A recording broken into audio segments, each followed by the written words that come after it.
La presse algérienne s'est beaucoup félicitée d'un classement qui donne du prestige à l'Algérie. D'ailleurs, c'est le seul classement mondial où l'Algérie toujours elle est dans le top 3, top 5 des pays africains. Pour la énième fois, l'Algérie apparaît parmi les 35 000 les plus importantes et les plus puissantes à travers le monde. Sur le continent africain, nous sommes même le deuxième pays le plus militairement puissant, juste après l'Égypte. On a une armée plus puissante que celle de l'Afrique du Sud, du Nigeria, de l'Éthiopie, de l'Angola ou du Maroc et du Congo. Donc aujourd'hui, si on veut faire la guerre au Maroc par exemple, il faut arrêter d'imaginer que le Maroc ne sera pas soutenu par des alliés. À quoi ça sert d'avoir une armée puissante si tu n'as pas un pays développé économiquement, si tu n'as pas une population qui est prospère, qui vit bien, qui a un bon niveau de vie? Le passeport algérien, il est parmi les plus catastrophiques. Alors, le passeport de l'Afrique du Sud, il est nettement meilleur que le passeport algérien. Le passeport de la Namibie, du Kenya, du Maroc, de la Tunisie, de la Zambie. Le passeport marocain est plus influent que le passeport algérien. Et pourtant, l'Algérie, elle est plus influente, elle est plus puissante militairement que le Maroc. Le Maroc, c'est le 11e meilleur passeport en Afrique. Pourquoi? Parce que le Maroc a une meilleure image, a une économie plus diversifiée, il a une culture plus, il exporte sa culture, il accueille des touristes, et c'est un pays beaucoup plus ouvert, donc il bénéficie d'une meilleure image. La presse algérienne s'est beaucoup félicitée d'un classement qui donne du prestige à l'Algérie. D'ailleurs, c'est le seul classement mondial où l'Algérie toujours elle est dans le top 3, top 5 des pays africains, ou là parmi le top 30 des plus importants pays à travers le monde. Il s'agit, vous l'avez bien compris, je pense que vous connaissez bien ce classement, des puissances militaires.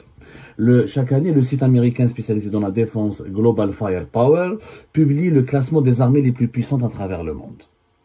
Et pour la énième fois, l'Algérie apparaît parmi les 35 000 les plus importantes et les plus puissantes à travers le monde. Sur le continent africain, nous sommes même le deuxième pays le plus militairement puissant, juste après l'Égypte.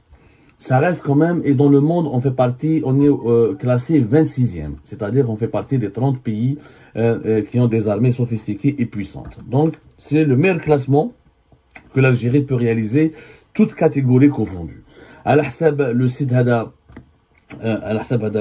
cette source américaine spécialisée, mais vraiment spécialisée dans l'information et dans l'analyse des données concernant les questions militaires et de la défense nationale, de la défense et de la sécurité nationale, les forces armées algériennes font 425 000 militaires actifs, 135 000 réservistes. L'armée algérienne a 1632 chars, 605 avions militaires et 213 navires de bâtiments de guerre. C'est quand même impressionnant. Nous sommes donc le deuxième pays le plus puissant militairement en Afrique après l'Égypte. On a une armée plus puissante que celle de l'Afrique du Sud, du Nigeria, de l'Éthiopie, de l'Angola ou du Maroc et du Congo. Donc c'est un classement très prestigieux pour l'Algérie, effectivement. Il a été repris massivement par la presse algérienne. Vous savez, la glorification du militaire et de l'institution militaire en Algérie, c'est une habitude bien ancrée dans les mœurs médiatiques de notre pays et on s'enorgueillit, on se targue d'avoir une armée puissante. Ce qui est un fait, c'est important et c'est bien. Sauf que, est-ce que ça sert à quelque chose d'avoir une armée puissante? Si on a oui, vous allez me dire oui, bien sûr, ça sert à quelque chose de protéger la sécurité nationale. Mais est-ce que la sécurité nationale se réduit uniquement au militaire? À quoi ça sert d'avoir une armée puissante si tu n'as pas un pays développé économiquement, si tu n'as pas une population qui est prospère, qui vit bien, qui a un bon niveau de vie, si tu n'as pas une économie diversifiée, si tu n'as pas un pays qui est moderne sur le plan scientifique, sur le plan technique? Et à quoi ça sert d'avoir une armée réellement puissante si tu n'es pas influent et prestigieux dans les autres domaines? Est-ce que la puissance de l'armée suffit pour garantir le prestige et l'influence et la force d'un pays? Pas du tout la preuve. Il y a un autre classement dont la presse algérienne parle beaucoup moins. Et ça, on va comparer les deux, vous allez comprendre. C'est le classement des passeports les plus avantageux en termes de mobilité. Un des passeports les plus avantageux, c'est un classement mondial qui est réalisé par un cabinet spécialisé qui s'appelle le Henley Passport Index, qui chaque année fait un classement mondial des passeports les plus puissants. Et qu'est-ce que c'est qu'un passeport puissant? C'est un passeport qui permet à son titulaire de voyager dans beaucoup de pays à travers le monde sans passer par des demandes de visa, sans demander des visas et sans passer par des opérations de contrôle douanière ou là de contrôle policière ou là des opérations de contrôle sécuritaire. C'est-à-dire qu'avec ton passeport, tu peux entrer dans beaucoup de pays à travers le monde. Et bien sur le plan africain, le passeport algérien, il est parmi les plus catastrophiques. Alors, le passeport de l'Afrique du Sud, il est nettement meilleur que le passeport algérien. Le passeport de la Namibie, du Kenya, du Maroc, de la Tunisie, de la Zambie, du Rwanda, du Ghana, du Zimbabwe, du Bénin, du Gabon. Le passeport algérien à l'échelle africaine, il est classé 34e. Même le passeport du Niger, il est un peu plus puissant. Et le passeport du Sénégal et du Niger, ou là de la Guinée, ou là de Madagascar, ou du Burkina Faso, sont plus puissants et plus intéressants que le passeport algérien. Pourquoi? Parce qu'ils permettent d'avoir un nombre de destinations accessibles sans visa beaucoup plus important que le passeport algérien. Et là, on va comparer. Nous sommes la deuxième armée en Afrique, mais on a le 34e meilleur passeport en Afrique. Et pourtant, nous avons la deuxième armée en Afrique. Là, il y a quelque chose qui cloche. Si on était un pays aussi puissant, aussi influent, normalement, le passeport algérien aurait de la valeur et nos citoyens pourraient voyager à travers le monde sans demande de visa parce qu'on serait un pays qui est craint, qui est respecté en raison de sa puissance militaire. Mais ça ne marche pas comme ça. Ça ne fonctionne pas du tout comme ça. Au contraire, là, les gens, les pays, le monde aujourd'hui ne reconnaît pas uniquement la puissance militaire, voire il ne reconnaît pas du tout la puissance militaire parce que ça ne sert à rien d'être puissant militairement si tu n'as pas la puissance diplomatique, si tu n'as pas la puissance culturelle, si tu n'as pas la puissance économique et la puissance culturelle et scientifique. La véritable puissance, c'est la puissance économique, culturelle et scientifique.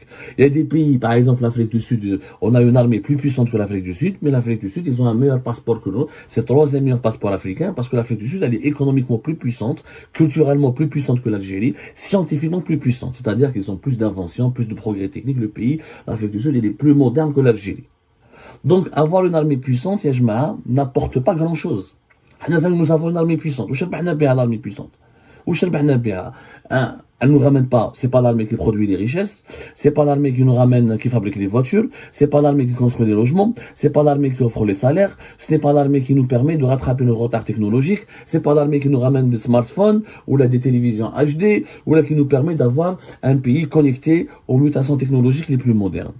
وهذه la mentalité algérienne qui malheureusement ne doit changer. Elle doit comprendre que le développement, la puissance, la véritable puissance, c'est pas les armes.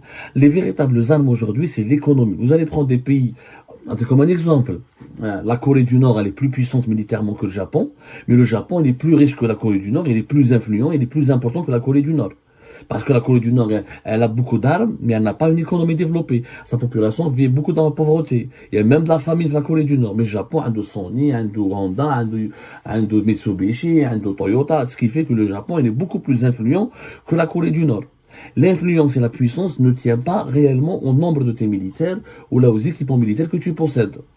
L'influence et la puissance, c'est d'abord, l'influence et la capacité de produire des richesses, de vendre tes produits, d'exporter à travers le monde, d'influencer les gens à travers ton économie, à travers ta culture, à travers le sport et à travers autre chose. Et c'est ça l'influence. Donc, les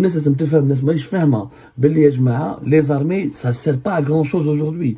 La Russie, elle a une grande armée, elle n'a pas pu coloniser ni occuper l'Ukraine totalement. Parce que les guerres aujourd'hui, ce sont plus des guerres qui opposent que deux pays. Aujourd'hui, il y a des blocs.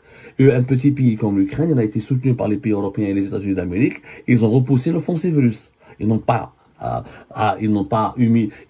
battu la Russie à 100%, mais la Russie n'a jamais pu gagner la guerre en Ukraine à 100% non plus. Donc aujourd'hui, si on veut faire la guerre au Maroc, par exemple, il faut arrêter d'imaginer que le Maroc ne sera pas soutenu par des alliés.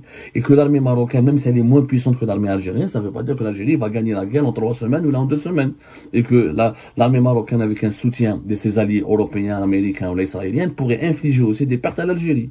Et que donc la bataille entre les passeports marocains est plus influente que le passeport algérien. Et pourtant, l'Algérie, elle est plus influente, elle est plus puissante militairement que le Maroc. Le Maroc, c'est le 11e meilleur passeport en Afrique. Pourquoi? Parce que le Maroc a une meilleure image, a une économie plus diversifiée, il a une culture il exporte sa culture, il accueille des touristes, et c'est un pays beaucoup plus ouvert, donc il bénéficie d'une meilleure image. Celui qui a une meilleure image est finalement meilleur que celui qui a une grande armée. Parce que là, c'est des questions. Aujourd'hui, les questions de défense et les questions militaires, je fais là, la guerre en Ukraine, ce sont les technologies. Maintenant, les guerres, ce ne sont pas le nombre des militaires, c'est le nombre des drones, c'est le nombre des armes sophistiquées, c'est la cyberguerre, c'est aussi les sanctions économiques, c'est l'information, c'est la cyberinformation, c'est la guerre psychologique. Aujourd'hui, les guerres ont changé. On n'est pas dans la deuxième guerre mondiale, les tranchées, dans la première guerre mondiale, les tranchées, au combat corps à corps, et au KOS. On est le KOS là dans les films du Moyen-Âge. Donc, cette comparaison entre les passeports et l'armée, elle est hyper importante. Il faut arrêter de croire que la puissance, c'est l'armée. La puissance, c'est l'économie, c'est la science, la culture, ensuite l'armée. Le Qatar, il est très influent. Alors, on a Par exemple, avec l'Arabie Saoudite et l'Égypte, je pense que nous sommes la troisième grande armée du monde arabe. Le Qatar, il est beaucoup plus influent que l'Algérie. Que pèse l'armée du Qatar? Rien du tout. Que pèse l'armée des Émirats? Rien du tout. Mais les Émirats et les Qatar sont plus influents que l'Algérie. Ils sont plus puissants parce qu'ils ont plus d'argent. C'est celui qui a de l'argent qui est influent. C'est celui qui peut acheter des technologies. C'est celui qui peut influencer à travers sa culture, à travers le cinéma. C'est celui-là qui peut influencer. Et ça, c'est très important de le comprendre. Donc, ça ne sert à rien d'avoir la deuxième grande armée en Afrique, mais le 34e passeport en Afrique. Cette équation résume à elle seule les torts et les travers du sous-développement en Algérie. Miser trop sur l'armée et la militarisation et oublier l'économie, la richesse, la création de la richesse, la puissance économique et culturelle et scientifique est une énorme erreur que nous payons en cash et elle compte dans notre pays à rester un pays malheureusement faible.